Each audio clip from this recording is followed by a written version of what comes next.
I appreciate the opportunity to be here. This is the second time I'm at this forum, and I find them extremely interesting, very thought-provoking, so I'm very grateful for this opportunity. Also, as you said, I would like to thank Zilli for making it possible for me to be here, and for the last couple of years, I've been very privileged to take part in a simulation of the peace process, which is run at the Charney Conflict Resolution Center in Israel. It involves Israeli, Palestinian, international students. It runs over a couple of days, and it's in many ways a microcosm of what I'm going to be talking about here. So it's a kind of an example of this way forward. That wasn't me. I should talk a little bit about where I come from and my background. I was in the Canadian government for 14 years as a civil servant, and I became involved in negotiations and this sort of thing. And I became involved in Canada sometimes is asked by other countries to facilitate contacts and discussions. I became involved in that kind of work. And I found it very fascinating, so I migrated into an academic setting where I do this kind of work, and I run an organization called the Ottawa Dialogue, which is a small organization. It's based at the University of Ottawa. We have a staff of 5. We're very lean, but we partner with others around the world, and we run Track 2 projects, and Track 1.5, as we sometimes call them, around the world. We're very active in the Middle East in a variety of ways, between India and Pakistan and Afghanistan. I've just come back from Myanmar. We've been asked to do some work there. I swear that's not me. It's my inbox. I don't know. You're getting a lot of emails. And so that's the work we do. But we also are involved in thinking about this, because people talk about Track 2, oh, that's Track 2, this is Track 2, all the rest of it, but very few people actually sit there, well, what is it? How does it work? What are the best practices?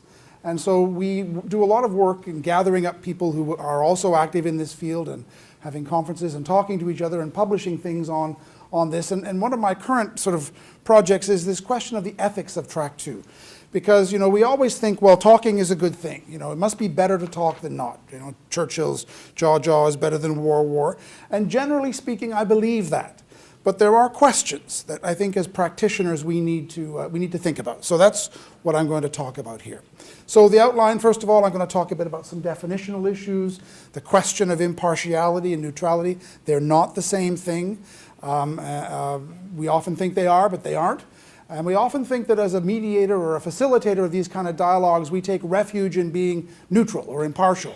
But that's not good enough, because there are some situations where you have to sit back and think about, is that good enough? I'll also talk a bit about what I mean by Track 2. And then the key ethical issues are, who elected us? I mean, who elected us, people who do this, to walk into a conflict situation and gather people together and start having a conversation? We're very much often self-selected. We're usually Western. So why do we feel we have the right to do this? And what gives us the right to do this? What sorts of standards should there be?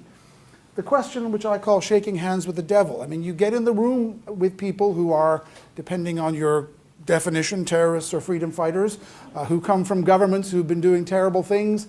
And you have to sit there and talk to these people and try to generate a conversation and facilitate a conversation with people who probably by any definition should be on trial in The Hague, if you believe in the International Criminal Court.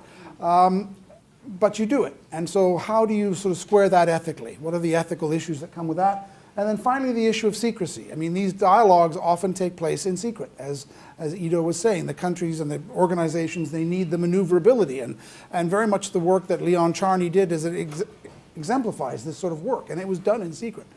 But secrecy is an ethical issue. And so how do you square that? And how do you, as a private citizen, which is effectively what I am, justify being involved in some sort of secret discussions which are kept away from the publics who are affected by what's being discussed?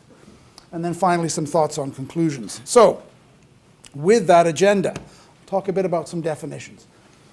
Impartiality and neutrality are often used interchangeably as words, but they don't quite mean the same thing.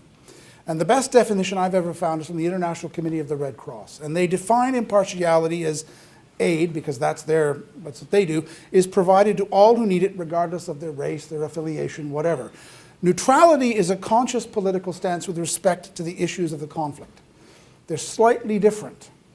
And so we often in our field take sort of refuge from the ethical problem by saying, well, we're impartial.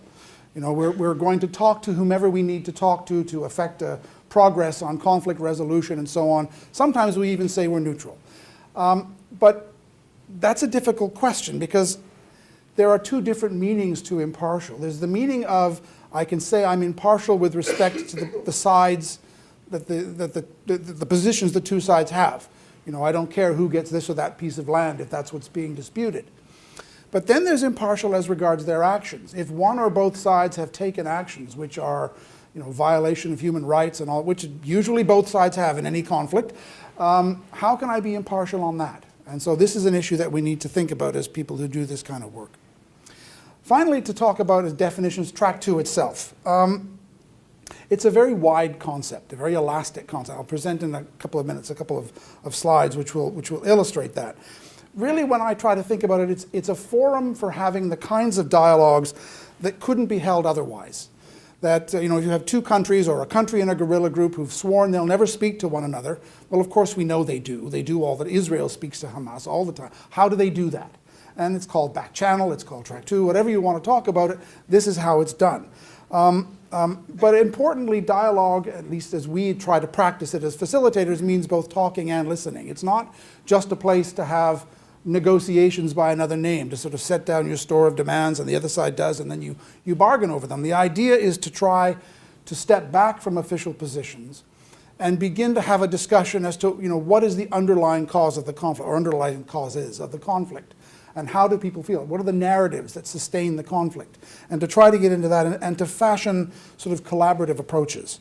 And the role of the third party, which is what I do essentially in my organization, is to create the sort of the setting that allows that kind of a discussion to take place and then to facilitate it, to sort of gently nudge the participants into having that kind of a reflective, analytical conversation about the conflict rather than just trading their positions. So that's essentially what we're talking about.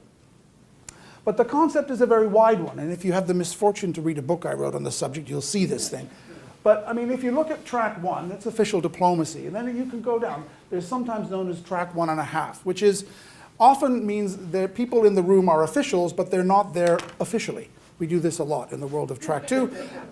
They're there in their private capacities, but they're obviously there representing their governments, but it can't be said that because they've promised they'll never talk to one another.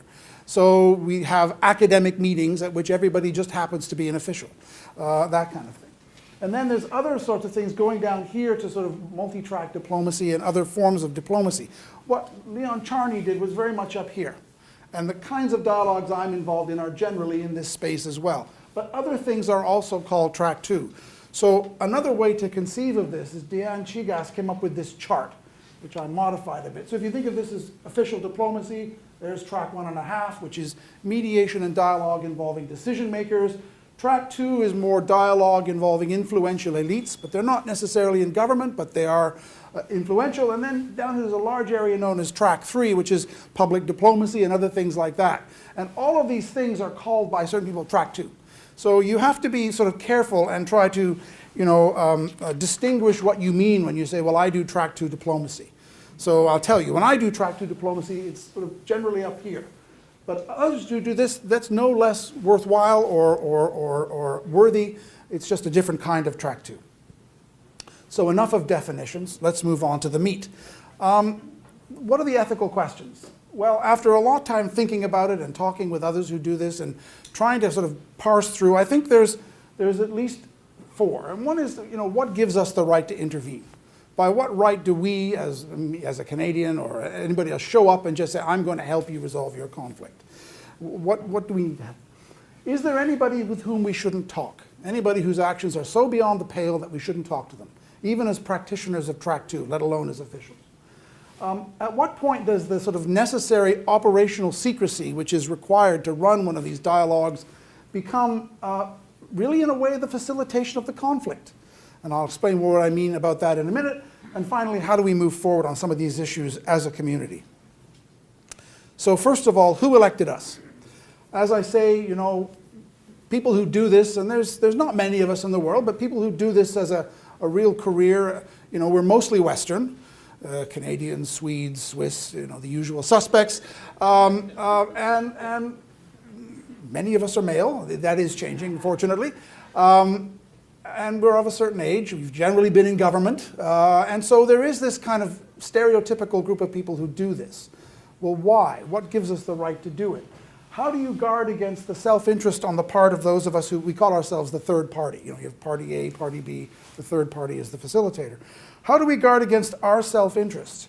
Our interest in being funded by, you know, governments and corporations and others who fund us to do this kind of work, our interest in being seen as at the forefront of it. How do we guard against those self-interests and sort of act in the best interest of the conflict? How do we guard against the phenomenon known as forum shopping, which is when you have a situation of a conflict where, you know, large numbers of Track 2 people show up and say, we want to facilitate, and the people in conflict say, well, how can I pick the one who'll run the conflict, run the process that'll be best in line with my interests, rather than a conflict resolution? How do you guard against those things? So I think one way is a commitment to training and best practice. Amongst the community of us who do this, we had a conference last year at the University of Ottawa, and there was about 20 of us, and we sat around for 3 days, and we began to really go into these things and talk about, well, what are the standards?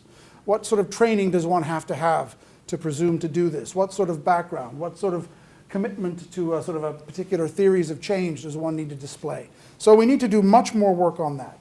This whole area which we call right intention, you know, you're there to help run a dialogue which will help the participants in the conflict to resolve their issues rather than to build my own practice or to make a name for myself. There's a whole series of issues around that which I can unpack in discussion if you want. And finally, the idea that our field should have some kind of a code of conduct, which it doesn't. It will surprise you to learn. I mean, you know, doctors, lawyers, they all have their codes of conduct. We don't. Largely because we're an international field. I mean, these codes of conduct that exist for doctors and lawyers, they exist largely because there's a state that can enforce them. And so, you know, they can be, you can lose your license if you practice badly. Well, there's no state that can enforce what it means to be a Track 2 facilitator because it's largely international and it's a very loose field. So we need to come up with our own, and I'll talk more about that in a bit. But still, you know, we always assume we have a natural right to be there. Why should we assume that? Then the second issue is this business of what I call shaking hands with the devil, right? Is there anyone who's just so bad we shouldn't talk to them? Right? We should admit that we just have no place in this. Right? Now, how do we define that? Who defines that?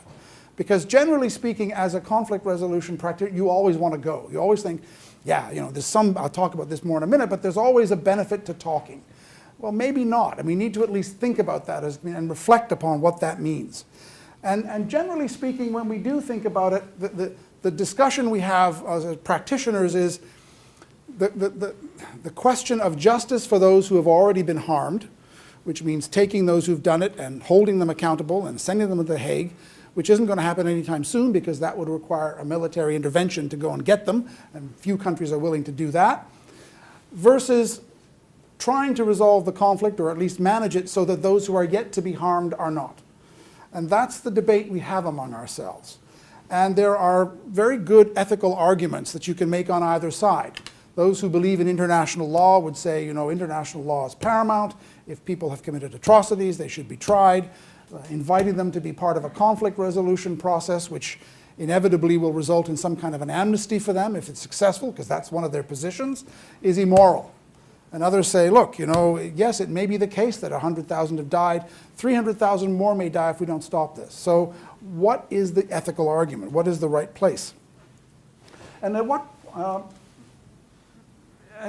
do we just admit that there are some situations where the ethical situation is so bad that the fighting just has to go on until either it gets exhausted, one side defeats the other, which generally results in a massacre, or a military outside power intervenes to stop it, which has its own ethical conundrums as well. Can we accept all of this? So these are the questions. And one of the issues that we have in the field is what I call the problem of optimism. As I said, we conflict resolution people believe, you know, we are a religion in ourselves. We believe it's always a good thing to talk. It's always a good thing to gather the people in conflict together, to sit and you know, so all that good stuff. And so as one of the sort of early giants of the field, Montville, said, you know, the field is inherently optimistic. We always believe that there's a good thing to talking. And so at what point does that give way to this idea that we shouldn't be involved? And who makes that call and according to what criteria? And I'll come back to that a bit when I talk about this idea of a code of conduct for the field, because that's one of the issues we grapple with as we think about this. Finally, there's this question of secrecy. You may not think about it in these terms, but secrets are profoundly unethical. Some people know, most people don't, and usually a few people decide which is which. What's ethical about that? Particularly if it's information that affects people's lives. And yet we live with secrets all the time. We accept that our governments keep secrets and all the rest of it. But who decides who to exclude and on what basis? Well, one of the guides that we have in the field is the fact that there are different kinds of secrecy in diplomatic terms.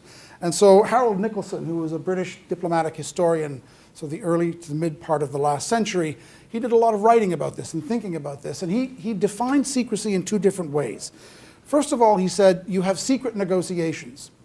And that's the kind of secrecy that you need as diplomats, as Ido was saying, to give you the maneuverability, the room, the space to sort of trade ideas without being sort of subjected to public pressures. But the idea is that what you negotiate will eventually become public and will be debated and will be passed by the parliament or the legislature, whatever. So it's a limited short-term secrecy for a sort of an expediency. And then there's what he called having a secret foreign policy.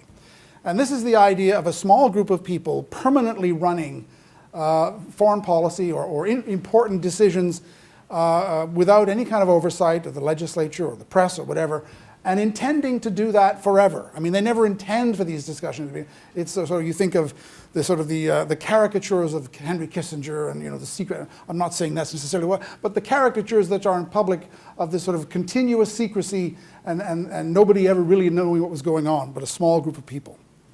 So he said that's the key distinction, and you have to respect that. And so it's ethical to run secret negotiations. It's not ethical to run a secret foreign policy, particularly in a democracy over a long period of time. And so people like Paul Sharp have also talked about this. So the distinction is fairly clear in sort of diplomatic ideas and diplomatic writing.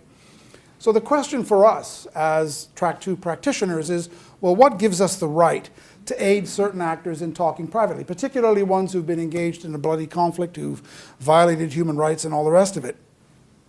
Don't the people who are affected by that conflict have a right to know that these discussions are going on? I mean, it's a profoundly ethical question. And we rationalize it by saying, well, these Track 2 dialogues, they're sort of limited, they're short-term, although some of them go on for years. They always have an end in mind, which will be publicly discussed. They're secret negotiations. They're not a secret foreign policy. But there are many cases, I've been involved in a few, where they begin to look after the sort of third, fourth, fifth, sixth year as if you're actually aiding the groups in conflict to run a secret foreign policy. And you have to step back and say, well, what am I doing here? You know, are we actually trying to work out something that will one day see the light of day and be debated, or are we just helping them to run a secret foreign policy? So can we operationalize this concept of ethical tests? So again, first question, are you helping to run a secret pre-negotiation or a secret foreign policy? That's a question you have to ask yourself, particularly as these things go on for a long period of time. Are there built-in mechanisms to reduce secrecy over time? And one of the things that you have to say as a practitioner of this is when you get to the third, fourth, fifth year, you know, we have to start exposing some of the work we've done to public discussion in your countries, which doesn't necessarily mean we have to blow the secret of the Track 2 dialogue, but there are ways to feed ideas into the public process and have them debated and discussed.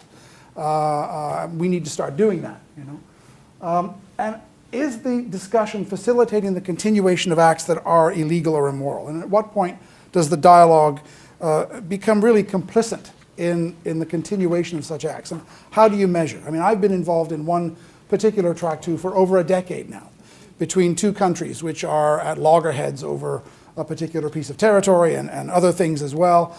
And I have to say, I'm becoming quite uncomfortable. It is becoming more and more to me apparent that, you know, high-ranking people from these two countries, including some officials and some retired people who are still influential in government, view this as a way to have 3 or 4 meetings a year where they can kind of take care of business and run their agenda and go back home having managed the conflict without having had to resolve it, because resolving it would require some tough decisions they don't want to make.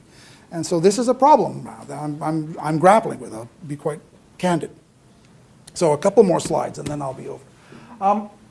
Can we devise a code of conduct for our field? And this is one of the discussions we have Other practitioners have these, law, medicine, why not us? Who develops it? Who enforces it? As I say, there's no state regulator for what we do, so it would have to be ourselves. It would have to be our own sort of code of conduct that we develop. And to make a long story short, after a lot of discussion, what we've come to the conclusion as a community is we can't have a Hippocratic oath or a legal call to the bar as lawyers have. It won't work for our field. But there should be a set of reflective questions that we're required to ask ourselves, and that we can reach out to one another as a community who do this to say, I'm running into some trouble here. I'm worried about this or that. Can you help me? And they can come in and help us work through these to see where we stand. And so we've looked at these, and we said, we need a set of questions that help us define why we feel. These are always going to be context specific, but we need to at least challenge ourselves very regularly on this matter. And finally, we need to consider this question of secrecy. And when we've sort of tripped over the line and we're helping groups of people in conflict to manage the conflict and run a secret foreign policy, rather than helping them to run a secret negotiation intended to help resolve the conflict, which is something that happens quite often in Track 2. So I will leave it there. I thank you all very much for your attention. Thank you so much. And as in the case of Julie Tuscan, Professor Jones is going to be with us until the end of the day. So you will have an opportunity to ask him all the questions you'd like. But if you have a pressing matter now, please. Yes. In a few weeks, President Trump is going to be revealing the quote-unquote deal of the century. Do you think the buildup of this plan has followed the processes that you elaborated? Or has we seen a paradigm shift where it's more principle to principle among leaders, very much akin to a large major real estate transaction? Do you want me to take a few, or do you want me to answer them one by one? Yeah, let's take a few and then answer all of them Okay. together. Did you follow me? Yes. I have a question about talking with the devil. Is there some kind of line that you're describing? Because then I would wonder how anyone would ever talk to Joseph Stalin. And clearly you would have to. So there have to be other complicating issues besides just who's the devil. Yep. And Thank you. And I'm so building on your point, basically, because my feeling is that we are legitimizing the devil by actually talking to them. So I see that at the UN a lot, and especially when it comes to human rights, countries from Syria and Iran and terrorist-linked people are sitting there, and you need to talk to them. And aren't we actually legitimizing their terroristic reality and persona by negotiating with them? So after these discussions happen, Louder, please. how do you then bring what you resolve to the attention of the government that you're? Okay. All right. Do you want to take one more, or shall I just go? I think we can wait until the next Okay. break. All right, so on the famous deal of the century, I've been running an Israeli-Palestinian Track 2 in various guises for many years, and we've been talking about that with the people who are involved in this. And it was interesting that the Palestinians involved were, at the beginning of the Trump presidency, rather interested in the sense that he's going to do things differently. Maybe as time has gone on, they've become less and less hopeful that this deal of the century will amount to anything that they feel they can accept. In my view, as someone who's involved in these dialogues, I hope that when it lands, and I expect it's going to land with a thud, at least at first, there's a willingness to have some quiet discussions around, well, are there elements of it that we can do something with that might be worth pursuing, rather than just take it or leave it all or nothing. The expectation that I sense on the part of both Israelis and Palestinians is that it will not be balanced, what they would regard, at least the Palestinians, as balanced. Some would say, well, that's a good thing because their expectations are completely unrealistic and that needs to be tempered. So we'll see. But I have a feeling that in the short term, it probably won't lead to a lot of progress. That's my impression. And I've not seen it, of course. I don't know what's in it, but that's the impression that I have. On the questions of talking with the devil and legitimizing devils, I mean, it's been the case for all of human history that there have been, terrible people, terrible actors, and yet there's been felt a need to have some sort of a dialogue with them. Our own government, Western governments talk to these governments and actors when they feel it's in their interest, despite the fact that they regard them as abusers of human rights and so on. I think as a conflict resolution practitioner, I mean, I think one of the things that I say to myself, and I realize it may just be I'm taking refuge in sophistry here, is that there are no good actors in a conflict generally. I mean, there are actors who are worse than others, but I've had many times people come up to me in a conflict and say, there are no saints here, right? There are only sinners. There are different degrees of sinners, but there are only sinners. And if you're going to resolve or try to resolve some of these conflicts, there's no alternative but to talk with the people who are doing the fighting. I mean, we grapple with the question of, is there a line? And I think it's probably up to each individual who does this kind of work to determine what that is, but we should all know that we have to ask ourselves that question. I can't give you a better answer, I'm sorry, but that's just the kind of, there's no real way around this ethical conundrum other than that. But I mean, I think, if you think of the earliest conversations between South Africa and the African National Congress, which became the government, were in Track 2. The earliest conversations between Britain and the IRA were Track 2. The earliest conversations between Israel and the PLO were Track 2. On and on and on you can go all over the world. And at various points in time, and usually in the beginning of those dialogues, you could say, we should not be talking to these people, it's unethical. In fact, it was the position of those governments, South Africa, Britain, Israel, that it would be illegal to talk to those, and yet they did, quietly, through the back channel. So the world is made up of devils, unfortunately, and either you're going to talk to them or you're not. And if you're not, you have to have some way to get them out of power. And until we form a sort of an effective international police force that will remove dictators and abusers of human rights, which is happening no time soon, to some extent we have to talk to them, at least in some cases. Finally, the question you asked, in the field we call that transfer, this business of getting the results to where they matter. And there, books have been written on it, and it's a very interesting question for the field. And it really depends on what kind of Track 2 you're running. Because sort of down here, the question is always transfer of what to whom, right? Down here, the transfer is generally being done to the public, to civil society, to small groups in the field. Right? Up here, the transfer is to governments, to people who sort of make policy decisions. So it's very different. So in this kind of work, often the transfer is done by the participants. They themselves are officials, or they're former generals, former foreign secretaries, former heads of intelligence, and they simply go home and they say, look, I was having a conversation with people and this is some idea. So there's a variety of ways in which it happens. It never happens perfectly. There's always things get missed in translation and all that. So it's a field in itself. But that's the answer to your question. It happens differently depending on where you are on this triangle. And personal relationships are often part of it. Yeah. Thank you.